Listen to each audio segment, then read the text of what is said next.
Fabulous. Okay. So, great. I'm pretty sure everyone's here. Thank you all so much for coming. So today we're talking about how to write a high-ranking blog post from start to finish. You're all obviously here because you want to be learning. You're either beginners or you're already blogging and you want to be ranking highly. You need to be getting your content out to your people. Obviously, if you have any questions throughout, I know some of this can be quite confusing, especially when we go into talking about optimizing. Some of the concepts can be quite tricky. I know those certainly were for me when I first started. Please feel free to write any questions in the sidebar. There'll be a questions tab, a polls tab. You definitely won't be distracting me. I've enlisted the help of trusty Trav.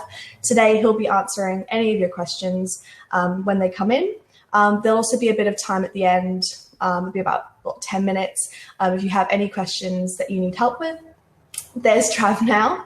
Awesome. So I'll get into it. And yeah, I hope you will enjoy. Thank you so much for joining me. So let's begin. We'll start by talking about just why blogging is so important. Why should you really care about blogging?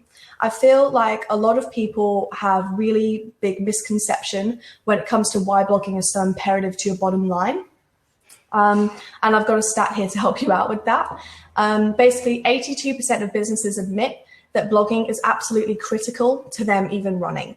And I think that's huge. Don't know about you. As well as this, it's important to know that nearly half of buyers view 3 to 5 bits of content before they actually engage with sales. As well as this, companies with blogs tend to perform and get 70% more leads than those who don't. So I guess you could say blogging is pretty important. So it's not only that though, it's super relevant for the world we're living in at the moment. Basically, the uncertainty of the way the world is means that people want all the information they can possibly get, be it to be informed, reassured, and sometimes even distracted. People want to see Feel Good Friday posts. They want to see what you're doing as a brand to help people. So with the situation being so important, so imperative, you need to ensure that your content's actually getting in front of their eyes. And this is where I come in, and it's why you're really here today. So what are we going to be discussing today? Well, we've got a fair bit to get through.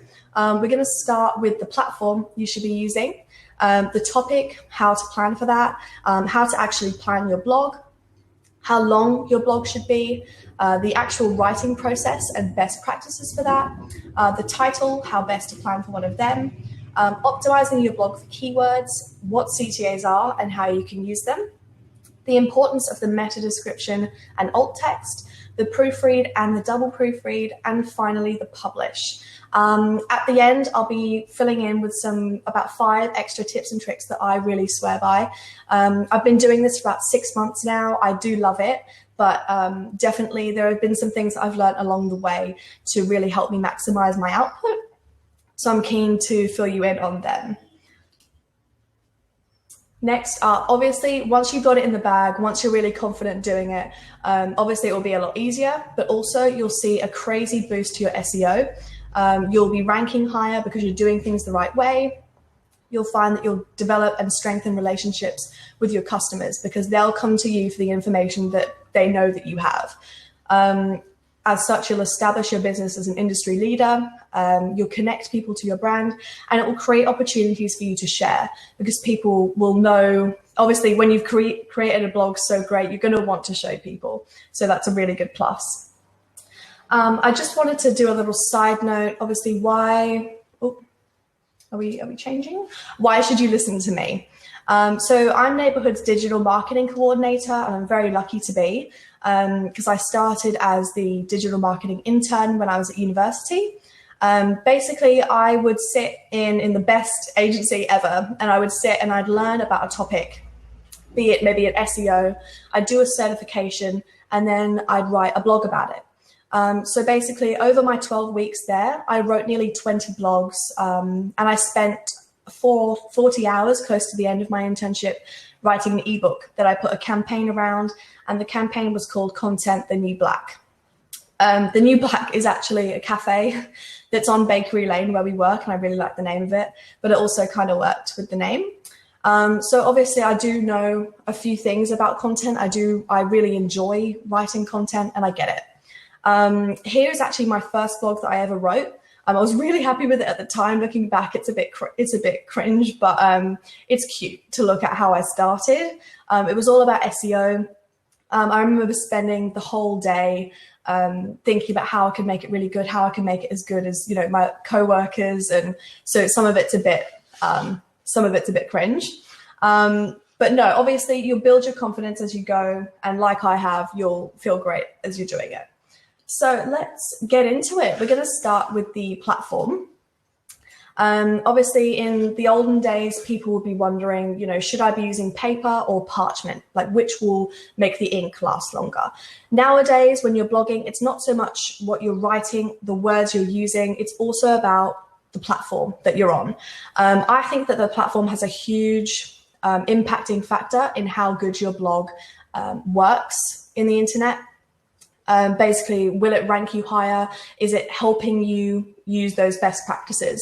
If that's not really making much sense, I'll go into it now. Let's have a look at your options.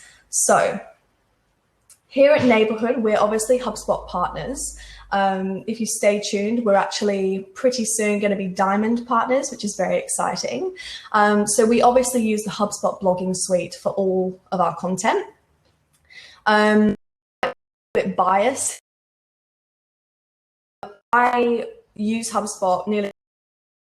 I love it, and I use it every day. It's also just the easiest thing to use. When I first started as an intern, on my first day, I wrote a blog, had it published, and it was all good. I had no idea how HubSpot even worked, but literally you just type in the words you want to type, and HubSpot pretties everything up for you. So it's extremely easy to use.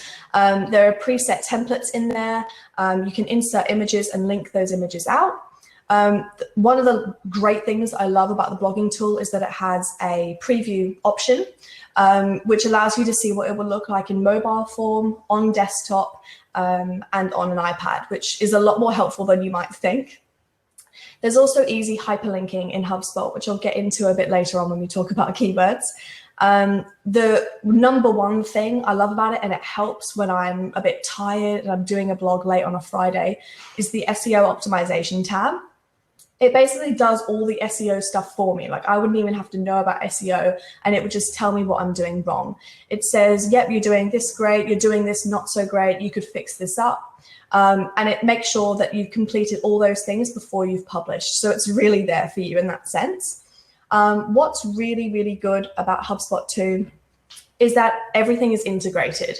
So it's integrated with all your other marketing channels, and specifically social media.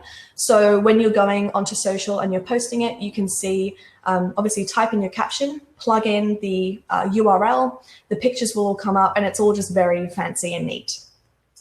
Another thing that I really love is that you don't need any coding to use HubSpot, which is particularly good for me, not coming from a coding past, just quite helpful. So while I might be a little bit biased, you obviously have some other options. Whenever anyone mentions blogging, I feel like a lot of people's brains automatically revert to WordPress. It is a long-time crowd favorite, and I do understand why. It's really flexible, highly extendable, really mobile friendly, very good for search engines, really can get you to rank really highly. However, you do need to be hosting a website and have a domain name. I did use Squarespace and Wix a lot at university, and can vouch that they're really good for creatives as well as small business owners. I do get that. And they were really easy to use, because by no means am I particularly good at, you know, or anything like that. So really easy to use, very beginner friendly. Squarespace in particular has a lot of professional templates. However, you are limited to the features that it offers, as it only integrates with a few third-party plugins. With Wix, the setup is really easy. Again, you don't need any coding skills, which is great. However, the number of free apps like Squarespace is really limited, and you can't change a template once you've picked it, which I find quite frustrating. So obviously your choice. I would pick HubSpot though. So next up, What the hell are you going to write about? This is probably the most important part. It's a bit of a quintessential bit of your blogging. And this is definitely super important. To be honest, it is kind of my least favorite bit because you do have to be a bit more creative to come at it from a really unique angle. So it is a necessary evil. When thinking of ideas, a lot of people suggest to walk away from your computer. They're like, oh, go for a run, go for a walk, don't think about it, and it will come to you. And I did do this for a while, but I found a lot of the time when I went for a run, it was, oh, thank God I'm away from my computer for 5 minutes. Like I was not thinking about the blog at all.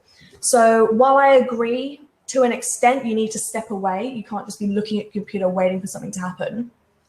You do need Google's help to get inspired sometimes. And here are some of the best ways that I get inspired.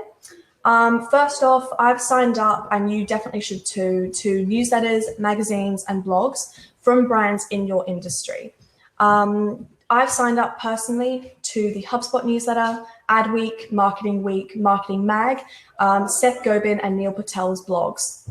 So a lot of the time, the idea I won't have to, reach into the depths of my imagination to think of it. It will actually just slide into my inbox. Obviously, I'm not going to be copying exactly what's there, but I can come at it from a different way. I can be like, that's a really good point, or I don't really like that point. I'll come at it from a different angle. I find that really, really helps. As well as that, one of my tutors at uni actually told me about this platform.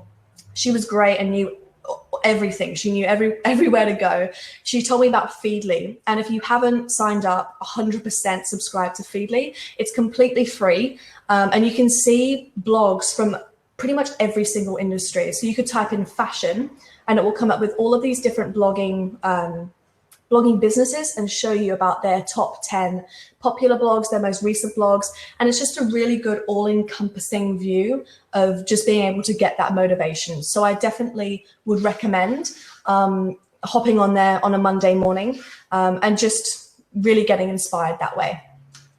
As well as that, a bit more of an active way to do this is to ask your sales reps what customers and what leads are really asking them about, or ask your customer service team what customers are needing help with.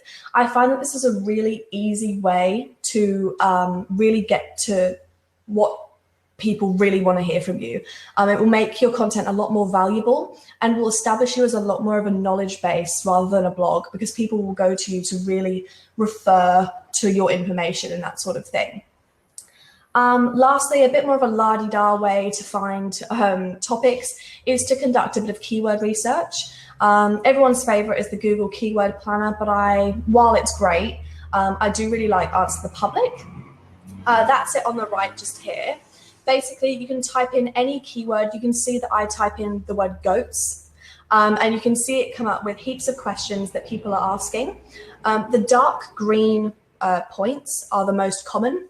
And you can click on any of these and see what the top search results are to sort of frame your argument a bit more, maybe come at it from a unique angle. Side note, there's also an option to turn this man's face off. It does kind of put me off a bit. So just make a note of that. Next up, we're moving on to the plan. So the plan for me is 100% the most important step. I was never very good at planning, and ever since I started at Neighborhood, I realized that this is 100% my downfall. So I really make a solid effort to plan really well. I've put in here to plan like Carol Baskin, evade the police, plan like there's no tomorrow. Because the key to a really good blog is to be super succinct. You only want one idea to be coming across, and you need to keep it as simple as possible. What I found really hard about that actual ideology is that when you want to be really valuable, you want to be giving them as much information as possible. But trust me, even if you're just giving one idea, one point to them, it doesn't matter. They'll keep looking through your website. If that blog is good enough, they'll keep looking through your website for that information that you wanted to give them earlier, and they'll convert. So you also need to decide what type of blog you're writing, and you have to stick to it. The three main types of blogs that I sort of stick to are how-to blogs, what is blogs, or a newsjacking blog. Newsjacking is just where you talk about something that's topical, something that's in the news. Once you've decided on the type of blog you're creating, you can then plan the flow. My absolute favorite way to plan. When I was in school, my dad actually taught me this way because, as I said, I was rubbish at it. It's fun. You have to do it. I would recommend do it on paper. I've got all these notebooks here that I use when I'm blogging because I am a big fan of the old ways. I just find that doing it on paper, regurgitating that information from your brain to paper, I find is a lot more helpful than putting it on a computer. I find that I can get the idea out a lot quicker. So the spiderweb plan is basically, obviously, put your main topic in the middle, link out to all the points, the various points that you want to make, and then link those points with information you found, statistics, a funny joke, so that when you're looking at it in the end, you should just have this huge, obviously, spiderweb of a flow, and you can just copy that and refer to it the whole time. And I find that it definitely makes the entire blogging process a lot easier. So ensure that you do it every single time. Next up is the length of your blog. And you have to think about this before you go into writing it. A lot of people think that with modern people's dwindling attention spans, that people aren't going to want to read through a huge blog. And that's actually entirely wrong. In 2020, people want value. And a lot of the time, a lot of people think, oh, a blog, no worries. I'll just write 800 words, chuck a few keywords in there, and boom, we'll rank. And that's just not true. Long form content is 100% where it's at. I can vouch for it. We've recently moved on to writing more long form content, and it's certainly helped us rank the keywords. Some other benefits of long form, it obviously gives you something to promote. I know that when I'd written a 4,000 word blog, I was not letting it go lightly. I was sharing it to everyone. I was like, Mum, you have to read this. It took me so long. It gives you the chance also to create a campaign around it and a really good excuse to experiment with ads. Naturally, if you're writing a longer form bit of content, people are going to spend longer reading it, which means an increased time on your site, as well as more page views. If you're linking out to a lot of pages that you already have, it just gives you more chances to convert prospects into leads, which I think is really sneaky, but good. As I said, it will give you a higher ranking in search.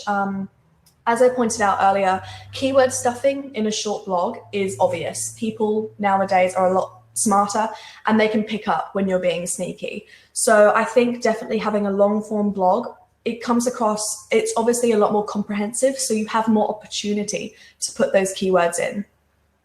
Lastly, as I said, it gives you a position of authority as well. People will trust you if you're giving them all this value, if you're giving them a super referable document that they can use. It will establish you as a thought leader, and generally, I just think it's the way to go.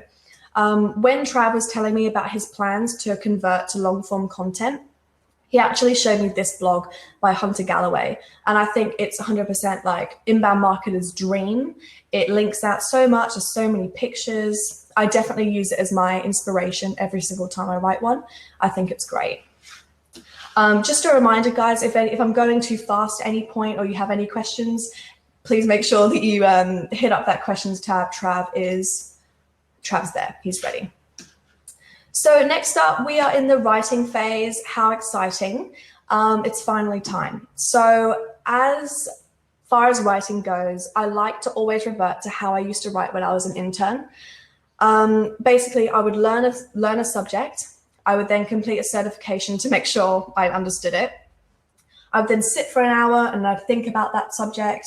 I might ask a few questions. I might look at some, articles about it to understand a few differing points. Then I would write about the subject in a blog so I'd understand it more. I think if you can write everything like that, as though you're learning it for the first time and basically teaching it to yourself, the way I used to think about blogs is to write it almost like a diary. So writing so understandably that you would understand it in years to come, or you could write it and show your mum or your sister. And it could be about something as confusing as website design, and they completely get it because you've written it so simply. So definitely conversational writing is the way to go. Write how you speak. But as I say, avoid fluffy words like thus or hence. They were my go-tos at uni. I'd be like, yep, 4 to a 7, I've used a thus. It doesn't work in blogs. It actually just makes you look a bit unapproachable. While I say speak conversationally, limit the swearing. It's a good way to turn off your audience if you chuck a few bombs in there. Not great. Also, if you're writing a super in-depth blog about a really tricky concept, don't use heaps of industry jargon. Ensure that you explain what you're talking about and use words the average Joe would understand. It's not a mystery, so cut it out. As well as that, I've read a lot of blogs. I know I used to write about it too, to try and seem funnier. I used to be a bit patronizing. I've come across as that movie buff where you go up to them and they'd be like, oh, you haven't seen Pulp Fiction. Don't come across like it's, you know, blasphemy that they haven't heard about your topic before. Be excited to be the first person to be telling them about it, and keep it light. Next up, some things to remember when you're blogging. Ensure that you write in short, concise paragraphs. People in 2020 don't read anymore, they scan. So white space is 100% your friend. You can see here, keeping them engaged. This is an article I've written where I've tried to adhere to these rules. Definitely engagement is keeping that white space in there, 100%, please do that. As well as this, another way to keep people engaged is to use lists. Not only does it make your information a bit more understandable and breaks it down, it also can optimize your site for a featured snippet in Google, which is really cool. Google froths organization. So if you've got a really sweet list in there, he'll bump you up. As well as that, you can also make it more engaging with pictures. Obviously, while you might be inclined to chuck some Insta photos in there, don't do that. You want to be using diagrams or explainer pictures. So in this blog about humanization, I've put in a few examples of brands that are doing really well humanizing their company. And I've also linked those pictures out to the campaigns they're associated with. We try to do this with all the pictures that we put in our blogs, just to make the blog more valuable, so that they can click out wherever they need to go and they've got all the information they need. And that's all the information that I use too. So they'll really appreciate that. Next up, the title. While this might seem kind of like a backward step and you're like, why haven't we done this at the beginning? It's really important to do this at the end, because you'll understand once you've finished writing everything out, what the USP is of your article, what the unique selling proposition you have that you've written, what makes your article so good. You'll understand the ins and outs, and you'll be able to get that value across in a short title. Obviously, it's not that simple, so I've got a few best practices here. Obviously, start with a working title. So as you're moving through, as you're writing, have a working title that has basically the crux of what your end title will be. So what are the keywords, all that sort of thing. Then once you've finished, you can sex it up. So you can use alliteration, you can use strong language, and ensure that you make the value clear. Strong language is kind of a fluffy term. The way I like to think of it, I actually really liked my title for my ebook. The whole title was Content, the New Black, a bookmarkable guide to modern content marketing. It was just a bit more unique than some of the other ebooks that I found in the search results, just a different wording, just to make it look a bit more valuable, really. While I say that though, ensure that you keep it short. Not only to keep it succinct, but Google will actually cut you off if you're over 70 characters. So that's just something to keep in mind. As well as that, obviously ensure that you include a keyword. You know, you want it to be found. Ensure you chuck that in there. And also play with numbers. This is actually quite an underutilized tactic that people use. I mean, I don't really use it enough.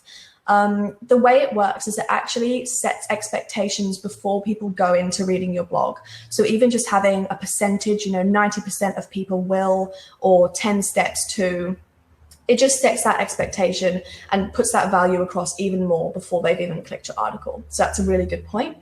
And also have 5 different versions before you go in, before you choose the final one.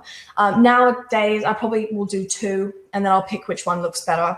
But have 5, phone a friend, ask your parents, ask a coworker, which one do you like best? And sometimes it's just a few words difference that will make, all the change, will make it sound completely different. So that's a really good point. Next up, we are getting into the crux of it. So now we get into optimizing. And if you haven't heard of keyword linking before, it is quite simple. I'll try to make it as understandable as possible. But basically, there's 3 parts to it. And now I stress, if you have any questions, please ask Trav. I can see he's really answering those questions over there. That's awesome. So there's 3 parts to it. So you've got outbound linking, inbound linking, and interlinking. So we'll start with outbound linking. Outbound linking is basically an external link. I like to think of it like referencing, like you maybe did at uni, which was really annoying and you did at the end. But now it's something you need to be excited for because it's going to help you rank higher. Basically, the Google definition, external links are hyperlinks that target any domain other than the domain the link exists on. So basically, you can see here to make it make more sense. I've got a blog I've written about how to write a webinar. I've got the word event marketing, which I've hyperlinked, and then linked to a blog all about event marketing strategy. That blog is super authoritative and it ranks really high in search results. So that's why I'm linking to it. That might even be the #1 result about event marketing. Basically, how it works, it's kind of like Google Black Magic, but it'll make sense when you're doing it and when I get on to a bit more later on. But basically, using descriptive keywords in text that reflects the same topic or keywords in the target page will naturally rank you higher in search results because external links are one of the hardest metrics to manipulate and therefore one of the best ways for search engines to determine the popularity of a given web page. This might all sound like gobbledygook now, but I'm hoping the next slide will make it a bit easier for you to understand. Basically, linking out to other websites won't rank you higher unless you also have links linking to you, which is where inbound linking comes into it. It's called inbound linking. You might have also heard it being called backlinking. Basically, it's all give and take. So that's where this traffic light analogy comes into it. Basically, inbound links to your website are a signal to search engines that others vouch for your content. Because at the end of the day, Google doesn't care how interesting you think your content is. Your content might be great, but Google doesn't care. It only cares how interesting other people think your content is. So if heaps of sites, high authority sites, are linking to you, search engines infer that you are worth linking to and therefore will rank you higher. Obviously, you won't viably be able to get a backlink from everywhere that you link out to. Obviously, it's something to aspire to. It's not necessarily super realistic, but definitely something to strive towards. I've chucked in a quick link just there of smart ways that you can earn and ask for backlinks to boost your SEO, because it is quite a scientific art. Next up, the third part of linking, and it's sort of the underdog of SEO, is interlinking. This is where pillar pages and topic clusters come into the mix, which is quite a huge topic. So I have linked down the bottom an article I've written. It's super long form, but it discusses everything you need to know about pillar pages and topic clusters. Basically, interlinking is simply just hyperlinking to another blog you've written from a keyword in a blog you're currently writing. So from the reader's point of view, it's basically just you giving them more information from another blog that you've written. Basically, the spiel that I give every time when I try to define pillar pages and topic clusters is this. Basically, to rank in search nowadays, your site needs to be organized according to different main topics, with blogs about specific conversational keywords hyperlinked to one another to address as many searches as possible about a particular subject. So, clustering your content by topic and then grouping those topics under one main pillar page, which has as many links as possible to related content, is key to your pillar page strategy. So that's a lot of words, so I'll try and explain that a bit better. Here we have a diagram of the current pillar pages that we have at Neighborhood, which is super simple. We have 3 pillar pages at the moment. We have a digital marketing pillar page, a social media, and a sales pillar page. You can see here that each pillar page is about different content, obviously, and each links out to heaps of different blogs. So on the left here, I've got our digital marketing pillar page, which you can see links out to loads of different blogs we've written. So there's stuff about content marketing, digital marketing, obviously. Inbound, I've got stuff about lead generation. Once you click on those blogs, that will then link out to more related blogs. So when you're looking at it, if you were to look at it from bird's eye point of view, you'd basically just see an organized web of linkage between all of your related content. As I said earlier, Google froths organization. So when it sees you linking all your related content like that in clusters, it will naturally rank you higher. So we've got that out of the way. Once your website, once your blog is, linked up the yin yang, you can then start thinking about CTAs. So I'll just get this to change. So CTAs are basically calls to action, if you haven't heard of them before, and they're basically just pieces of content intended to induce a viewer to perform a specific act. This all comes under the buyer's journey, which is made up of the awareness, consideration, and decision stage. Basically, the buyer's journey is just how we find a solution online, essentially. So the awareness stage is when a prospect is experiencing and expressing symptoms of a problem. The consideration stage is where they've defined their problem, and the decision is where they've decided on a solution to that problem. So the way that we get people from the awareness to the consideration to the decision is through CTAs. So to go through it a bit more in depth, blogs are awareness stage content pieces. So they're what people will turn to learn about their problem.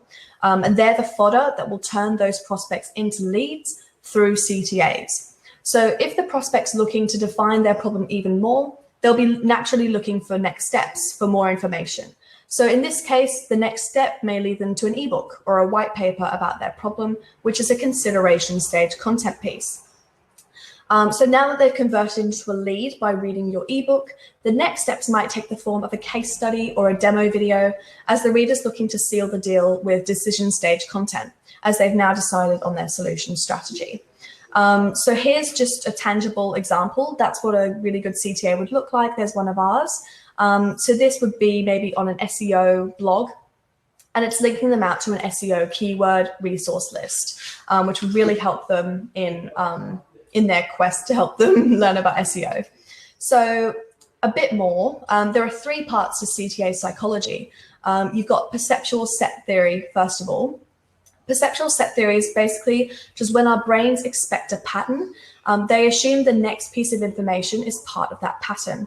So if you can set up your page to follow a really logical flow and make your CTA eye-catching enough, people will just click it because their brain expects them to. How good is that? As well as that, it also plays into our need for instant gratification, asking people to complete a task, for example, hitting your CTA, and then rewarding them for completing that action, which is giving them that content offering, actually gives them a hit of dopamine. So ensure that you frame your offering as a reward and make it really clear that if they hadn't hit your CTA, they wouldn't have received your content. Lastly, there's also the world of visual psychology. So things like color, shape, and size. Everyone knows that colors convey urgency and importance more than others. Like red and orange, you think fire engine, fire, that sort of thing. And others might convey wealth or success, royal purple, that sort of thing. So it actually turns out that a colored box on a white page means a lot more than you're realizing. So you need to ensure that you're saying the right thing. So luckily, I've got some best practices on the right. So what does the CTA look like? With all these psychology bits, ensure that you make it stand out. So you might be doing that through the use of visuals, different colors, different language, that sort of thing. As well as that, ensure that you put it in a logical place in your article. Here at Neighborhood, we follow a pretty particular placement structure. We ensure that we have one link CTA above the fold. So we're giving them that opportunity to convert into leads without even having to scroll. People are a bit lazy now, just give them that opportunity. We also then follow that up with a picture CTA at the very bottom of the blog. So once they know the ins and outs of all the content, that's all there for them. Next up, ensure that you use action verbs. So these can be things like download now, click the link below, all that sort of thing, just induces a bit more action.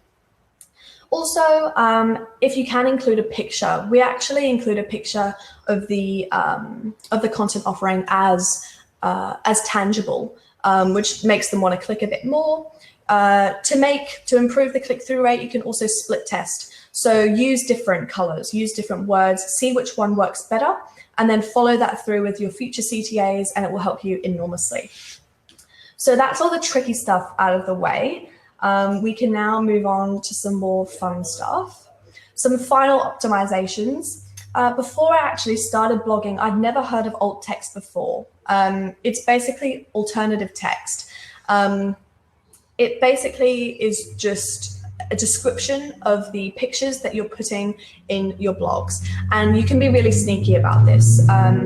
Basically, Google says that you need to ensure that you add alt text to all of the images you use to ensure that you're not missing out on another form of organic traffic. So whether or not you perform SEO for your business, optimizing your image alt text is the best way to create a better user experience for visitors, no matter how they first found you. And that's a really important point.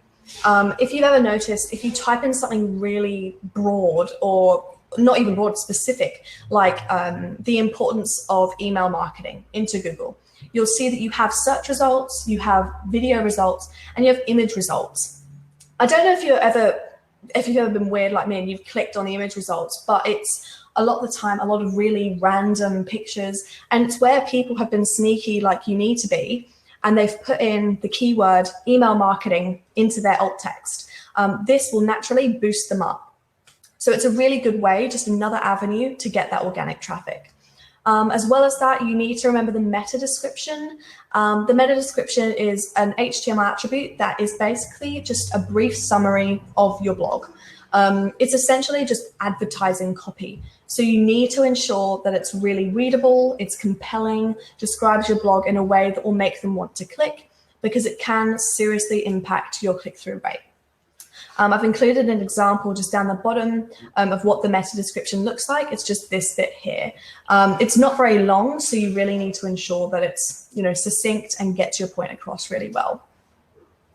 So the most important part is the proofread and the double proofread. Look at that thing twice. You need to ensure that you're checking for misspellings, punctuation errors, and grammar mistakes. I have been known, the number of times I've done the wrong apostrophe in its, and I have sleepless nights about it to this day. I've put it in the wrong place, and my dad will read a blog that I've written and be like, oh my goodness, what have you done? As well as that, your and you are, it's 8th grade grammar, but it seriously triggers me. Ensure that you do that, because it is a surefire way to lose trust with your prospects. As well as that, ensure that all of your links work and open to a new page. I think Travis mentioned this on the side too. I love reading blogs and seeing that they're using links. I'm like, oh my God, great, I'll click on it. If it opens in the same page, it really annoys me, because it's so easy for them to just open it into a new tab. It just improves the user experience a lot. As well as this, my English teacher actually told me, because I used to be rubbish at proofreading, she told me to read my essays backwards when I was proofreading them. And I used to go, well, surely that would just make no sense because I'd be reading the words backwards. She went, no, read sentence by sentence, bottom to top.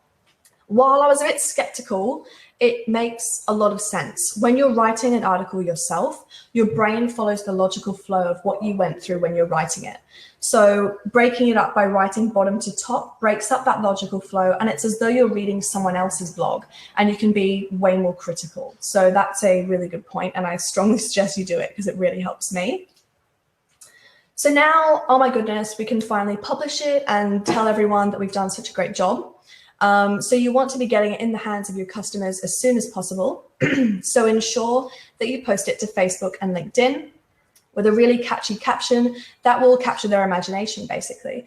So this has certainly taken me a long time to perfect, and it's certainly still not perfect.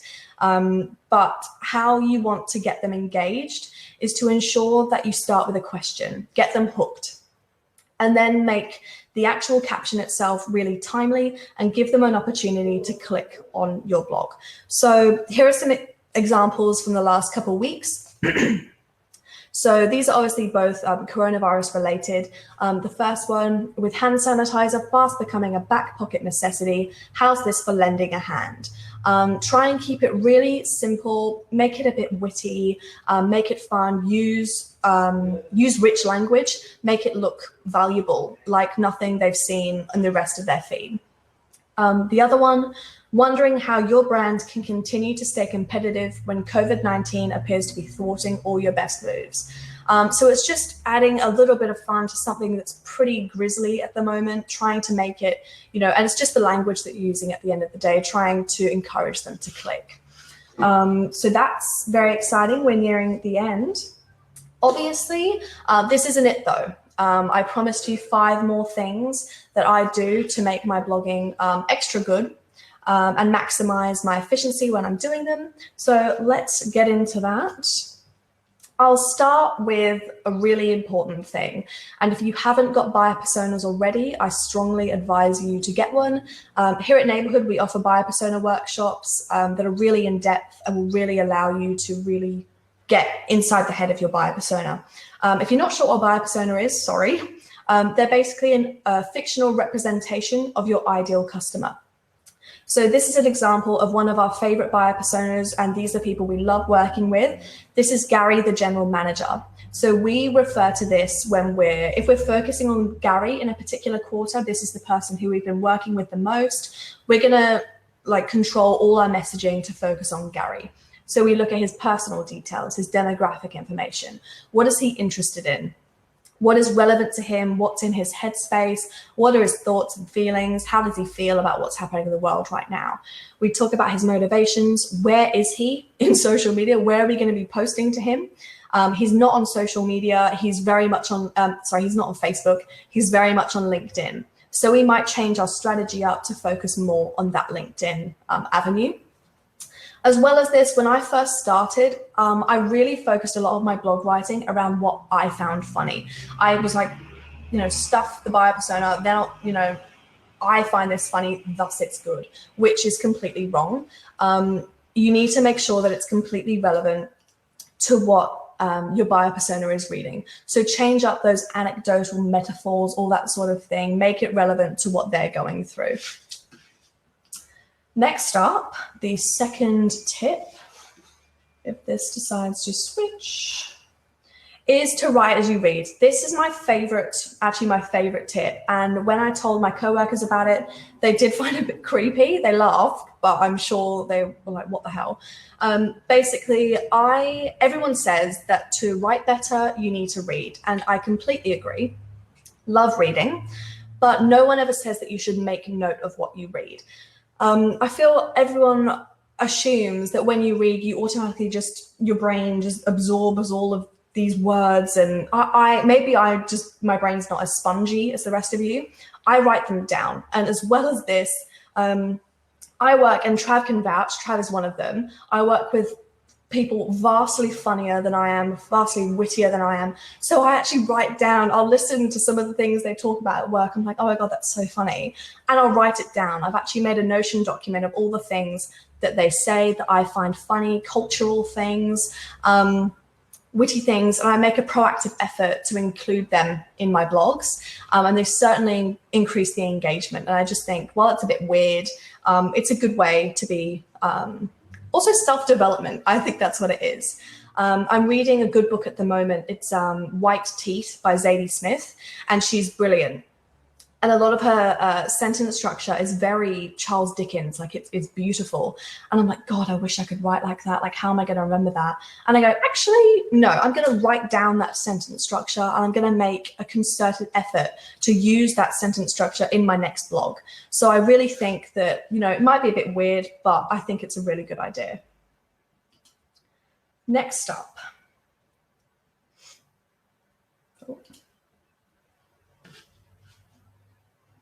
Oh, anytime you're ready. Next up, we've got videos. So we here at Neighborhood are really trying to convert all of our blogs into video.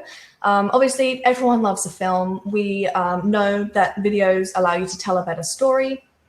Obviously, reading takes a lot longer than watching. You want to give your eyes a break. And especially with our limited attention spans in 2020, we want to save time. As well as this, video has a really high retention rate. So viewers actually keep 95% of a message when they watch it in a video, compared to 10% when they read it in a text, which is super annoying knowing how long I spend writing a blog, but it's all good, not too cut. Here at Neighborhood, we're actually in the process of video recording every single one of our blogs, so that when you click on one, you'll see a video form of the blog that I've written, which is really cool. Not only does it give people that option to watch the video instead, it actually boosts your SEO. Google is super down with the kids and knows that people now prefer watching videos to reading. So Google tries to display videos as much as possible on the search engine results pages, wherever possible for any question. So try and make your video super good so that Google helps you out. Next up, the fourth point, I believe, blogs aren't a one-trick pony. Biggest thing I love about blogs is that you can repurpose them to hell. Like you can, especially during this down period where things are quite quiet, if you've already got blog content that is stagnant and hasn't got a lot of engagement in recent months, repurposing it is 100% your best bet. And it can really save you time in the content creation process in the future. So ways you can repurpose your content: you can create a presentation like this one, host a webinar talking about some blogs that you've written, how to write a blog, for example. Weird. You can also build an infographic. I've included an example that I really like. This is an infographic about the benefits of infographics. So it's kind of infographic-ception over here, but infographics are great, really high engagement on them. You can refresh and republish old blog posts. You can repost and re-promote to social media. This is a really big point, and it's something that I've started to do. Obviously, you may, for example, we have blogs about maybe automation, and we posted them 2 years ago. I can repurpose that now and post it to social media in a completely different light. That blog is evergreen. It will always be useful, but maybe it's even more useful now. I can reposition it as, you should read this because it will save you time and money. At the moment, everyone's looking to do that. Automation is how you can free up time. Position your blogs in a different way to make them relevant for what's going on. I think that's really helpful. You can craft a daily email series by plugging out all the blogs that you like. You can create an ebook. You can actually stitch together like 3 blogs that you really like, make them flow well. Huzzah, it's an ebook. You can also write a guest post or 2. This is actually key to guest blogging, which is a really big part of backlinking strategy. So I strongly recommend you click on that link I mentioned earlier about backlinking to learn a bit more about that. You can also create a podcast. Obviously, this is easier said than done. I think that almost implies that you just read a blog and that is, boom, TED Talk. I would suggest that you get a blog and get 2 co-workers to maybe read it and come at it from different angles and have a really conversational podcast, which is just them talking about their various viewpoints, just to inspire the imagination a bit more and not be so monotonous. Biggest tip for infographic making and some of this refreshing, use Canva. This was an absolute lifesaver and still is. I used to use Canva to create real estate newsletters. I've used it to create my resume. I think it's wonderful. It's completely free. And if you're not across it yet, just go in there and I promise you'll have a whale of a time. Last of all, we've got chatbots. Obviously, the world is becoming super automated, but we have to embrace it. Chatbots are the next biggest thing, and they're super easy to add to any part of your website, to any website. And they make customer service really accessible nowadays. But it's super easy to just chuck a chatbot on your website and be like, yep, done. Like that's across the whole thing. Biggest thing with chatbots and key to making them work the way they're intended to is to personalize them. This means not necessarily calling out their name, but personalizing them to the particular page that they're on. So here at Neighborhood, we have an all screens chatbot, which is the same across every single page. It will come up with, welcome to the neighborhood, what can we do for you, sort of thing. On each of our blog posts, to make it more relevant, so if someone was plugging into a blog about maybe long form content, the chatbot would say, hey, need a hand learning about long form content? I'm right down here. We have that at each stage in our buyer's journey too. So if they're at an ebook or if they're looking at a tool, the chatbot will change to understand what their zone of thinking is in that moment. So it'll be like, do you want to speak to Trav? Do you want to, book a meeting? All that sort of thing. This is really key to humanization. And when your chatbot is personalized, people are far more willing to engage with it. It's really a good point. So we're now at the end. Thank you all so much for joining me. Really appreciate all your time. You all look very much, lots of questions, really appreciate that. If you've obviously written any blogs in the next couple of weeks and you want me to read through them, I'd be so happy to read through anything you write, proofread, whatever. I'd love to see what you're coming up with. In a couple of weeks, in 2 weeks actually, on the 8th of May, Trav will be conducting a webinar all about automation and why it's really important now. Obviously, I'll be staying on for the next couple minutes. Trav and I will stay here if any of you have any last minute questions. So feel free to pan off if you've had enough, or if you don't have any questions or you've learned all you need. But yeah, thank you so much for coming. I appreciate it so much. And yeah, we'll catch you in 2 weeks. Thanks, guys. Thanks, Liv. I know we did have a question around subdomains and domains as well.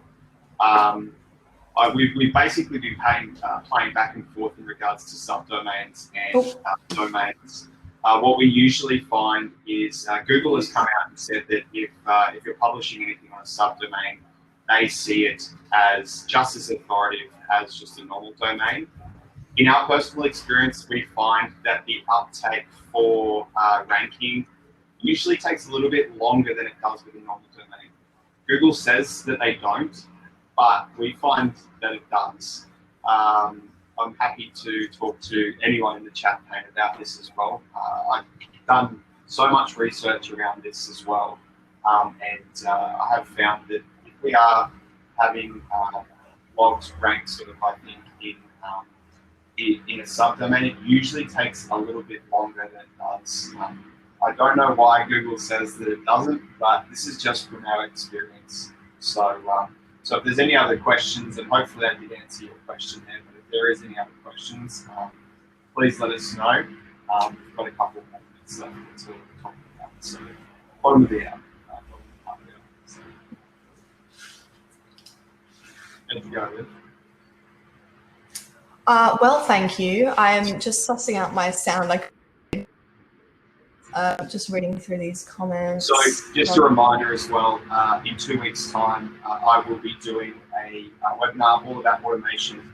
Understandably, there is, during COVID, we might have limited resources within a lot of the businesses. So I'm basically going to position this one around how you can effectively use automation to save a bit of time, but also if you do have limited resources to have the ability to,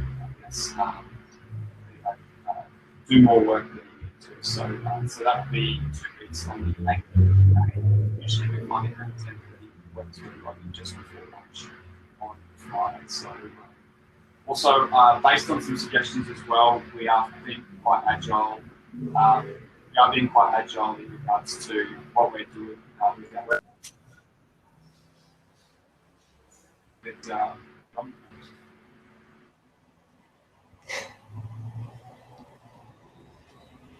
Hopefully that sounds a little bit better now. But doing a webinar on buyer personas and doing a buyer persona workshop, that's something that we'll definitely go ahead and do probably after the next automation one.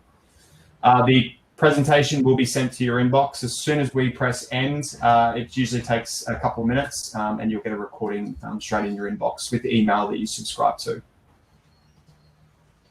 Thank you, Sheena. Thank you. All right. Well, I reckon we might wrap it up if there is anything else.